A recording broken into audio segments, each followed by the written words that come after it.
Hello friends and welcome to the channel. तो आज के वीडियो में हम स्टॉक मार्केट का बहुत इंपॉर्टेंट कंसेप्ट डिस्कस करने वाले हैं। तो आज का हमारा टॉपिक है ट्रेंड। ट्रेंड का मतलब होता है डायरेक्शन। अगर आपको डायरेक्शन क्लियर है, अगर आपको ट्रेंड क्लियर है, तो आप कभी भी एक रॉन्ग ट्रेड में एंटर नहीं करोगे। तो वीडियो स्टार्ट करते हैं। तो ट्रेंड बेसिकली 3 टाइप का होता है, अप ट्रेंड, डाउन ट्रेंड और साइडवेज ट्रेंड। तो सबसे पहले हम अप ट्रेंड को स्टडी करते हैं। हमने प्राइस एक्शन वाले वीडियो में स्टडी किया था कि मार्केट एक ही डायरेक्शन में मूव नहीं करती, वो हायर हाइज और हायर लोज की फॉर्म में ऊपर जाती है। तो जब भी मार्केट हायर हाइज और हायर लोज की फॉर्म में ऊपर जाए तो उसे कहते हैं अप ट्रेंड। ये जो पॉइंट्स हैं ये वाले, इन्हें कहते हैं हम हायर लोज, और जो ऊपर वाले पॉइंट उनको कहते हैं हायर हाइज। लेकिन जब भी हम अप ट्रेंड की बात करेंगे हमें लोज पे फोकस करना है, हायर लोज पे, मतलब ये वाले पॉइंट्स पे। ये पॉइंट्स इंपॉर्टेंट है।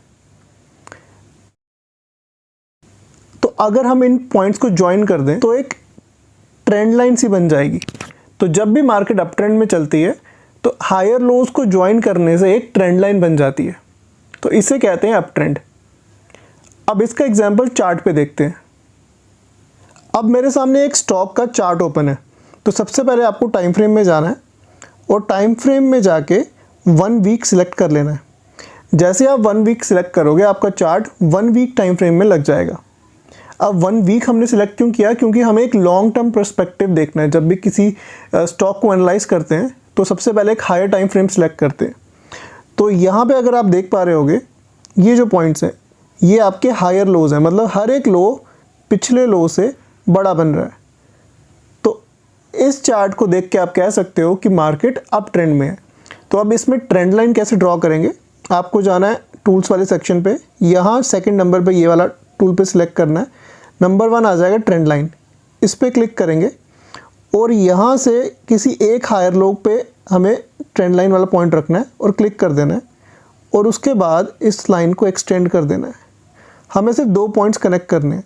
2 पॉइंट हमारे कनेक्ट होने के बाद हमें ट्रेंड लाइन को आगे एक्सटेंड कर देना और आप देखोगे कि ये ट्रेंड लाइन बहुत ही अच्छे तरीके से रिस्पेक्ट हो रही है। जैसे हमने ये पॉइंट और ये वाला पॉइंट, ये 2 पॉइंट हमने कनेक्ट कर दिए, ये वाला पॉइंट और ये वाला पॉइंट। लेकिन उसके बाद तीसरा पॉइंट यहाँ पे सेम जगह पे मार्केट वापस आई, वापस मार्केट इस पॉइंट के पास आई, दोबारा मार्केट ऊपर जाने के बाद इसी ट्रेंड लाइन को रिस्पेक्ट कर रही है। तो ये हम कह सकते हैं कि ये स्टॉक अप ट्रेंड में है क्योंकि हायर लोज बनते जा रहे हैं। और इस तरीके से आप एक ट्रेंड लाइन बना सकते हो एक अप ट्रेंड वाले स्टॉक में। अब बात करते हैं डाउन ट्रेंड की। तो डाउन ट्रेंड में मार्केट इस टाइप से मूव करती है, लोअर हाइज बनाते हुए, लोअर हाइज और लोअर लोज। तो आपके ये जो पॉइंट्स हैं ये आपके लोअर हाइज हो गए और ये जो पॉइंट्स हैं ये आपके लोअर लोज हो गए। अब अप ट्रेंड में हमें ट्रेंड लाइन नीचे ड्रॉ करनी है, लेकिन डाउन ट्रेंड में हमें ट्रेंड लाइन अप साइड में ड्रॉ करनी है, यानी हायर लोज को कनेक्ट करते हुए हमें ट्रेंड लाइन ड्रॉ करनी है। इस टाइप से ट्रेंड लाइन बनेगी डाउन ट्रेंड में। अब जो स्टॉक्स होते हैं मोस्टली वो अप ट्रेंड में ही रहते हैं हायर टाइम फ्रेम में। अगर आप लॉन्ग टर्म की बात करो तो मोस्टली स्टॉक्स राइजिंग ही होते हैं। तभी कहते हैं कि स्टॉक मार्केट में अगर आप काफ़ी देर तक इन्वेस्टेड रहोगे तो आप प्रॉफिट में रहोगे। अब डाउन ट्रेंड कुछ टाइम के लिए होता है, वो टाइम कुछ महीने हो सकता है, कुछ साल हो सकता है। तो सबसे पहले हमें कोई भी स्टॉक अगर एनालाइज करना है हमें उसको पहले वीकली टाइम फ्रेम पे एक ट्रेंड लाइन बनानी है। वीकली टाइम फ्रेम पे अगर आप ये स्टॉक देखो तो ये अप ट्रेंड में है। लेकिन अगर हम इसमें अब डेली टाइम फ्रेम पे आ जाएं तो ये वीकली से हम डेली टाइम फ्रेम पे आ गए तो कुछ टाइम के लिए ये स्टॉक डाउन ट्रेंड में भी है। अब ये कहाँ पे है डाउन ट्रेंड में? इस पॉइंट पे देखते हैं। अगर आप यहाँ देखोगे तो ये जो हाई बना, इस हाई के बाद ये वाला हाई छोटा बना, फिर ये हाई और छोटा बना, यानी यहाँ पे लोअर हाइज बनना स्टार्ट हो गए। तो ये स्टॉक कुछ टाइम के लिए डाउन ट्रेंड में था। तो यहाँ से अगर हम एक ट्रेंड लाइन बनाएं तो क्योंकि डाउन साइड में जब भी आप डाउन ट्रेंड में बनाते हो तो ट्रेंड लाइन ऊपर लगती है, तो यहाँ से हम एक ट्रेंड लाइन बनाते हैं लोअर हायर लोज को कनेक्ट करते हुए। तो रफली एक इस तरीके से ट्रेंड लाइन बनेगी। तो इस ट्रेंड लाइन का हम थोड़ा विड्थ चेंज कर देते हैं और कलर भी इसको वाइट कर देते हैं ताकि आपको ध्यान रहे कि ये डाउन साइड की ट्रेंड लाइन है। इस तरीके से अब साइडवेज ट्रेंड में ना तो मार्केट ऊपर जाती है ना नीचे जाती है, वो एक रेंज में चलती है।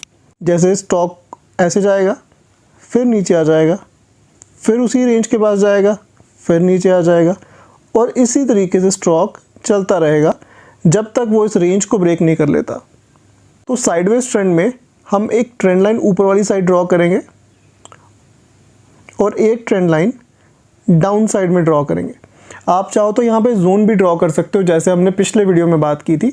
तो एक जोन अप साइड में आ गया और एक जोन डाउन साइड में आ गया। तो मेरे सामने एक चार्ट है। अब इस चार्ट में अगर आप ध्यान से देखो तो इस पॉइंट से लेके यहाँ तक ये स्टॉक रेंज में चल रहा है। तो इसमें सबसे पहले हम एक जोन ड्रॉ कर लेते हैं।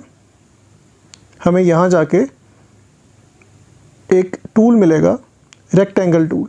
तो रेक्टेंगल टूल में जाके हम इस पॉइंट पे एक जोन बना देते हैं इस तरीके से। थोड़ा सा इसको प्रॉपरली लगाते हैं ताकि सारे पॉइंट्स टच हो जाएं, और ये हमारा एक जोन बन गया। तो ये हमारा एक सपोर्ट जोन की तरह काम कर रहा है। और अगर आप एक जोन ऊपर बनाओ, सेम रेक्टेंगल रेजिस्टेंस एरिया को टच करके, तो एक जोन यहाँ ऊपर बन जाएगा। तो इसका हम कलर चेंज कर देते हैं। तो अगर आप इसको ध्यान से देखो तो ये स्टॉक काफ़ी टाइम से इस रेंज में चल रहा था। तो इसमें कैसे हम स्टॉक को बाय करते हैं, इस जोन पे आके हमें बाय करना है और इस रेजिस्टेंस जोन पे जाके इसको सेल कर देना है। जब भी स्टॉक बाइंग जोन पे आए या सपोर्ट जोन पे आए तो हमें बाय कर लेना है, और जब भी ये स्टॉक ऊपर चला जाए हमें सेल कर देना है। तो इसी तरीके से साइडवेज मार्केट में हम ट्रेड करते हैं। लेकिन कभी कभी क्या होता है, अब ये स्टॉक रेंज ब्रेक करके ऊपर जा चुका है, तो अब यहाँ ऊपर बाय नहीं करेंगे, बाय हमें नीचे ही करना है। इसमें कि आप ट्रेलिंग कर सकते हैं स्टॉक में, ठीक है। वो हम आने वाले कुछ वीडियोस में आगे देखेंगे कि ट्रेडिंग कैसे करनी है। तो आज के वीडियो में हमने 3 टाइप के ट्रेंड डिस्कस किए, अप ट्रेंड, डाउन ट्रेंड और साइडवेज ट्रेंड। आई होप आपको ये वीडियो अच्छा लगा होगा। अगर वीडियो पसंद आए तो इसे आप लाइक कर दीजिए, और अगर चैनल अच्छा लगे तो इसे सब्सक्राइब कर दीजिए। और अगर कुछ डाउट्स हैं, कुछ क्वेरीज हैं, तो कमेंट सेक्शन आपके लिए हमेशा खुला है, उसमें आप कमेंट पोस्ट कर सकते हैं। Thanks for watching.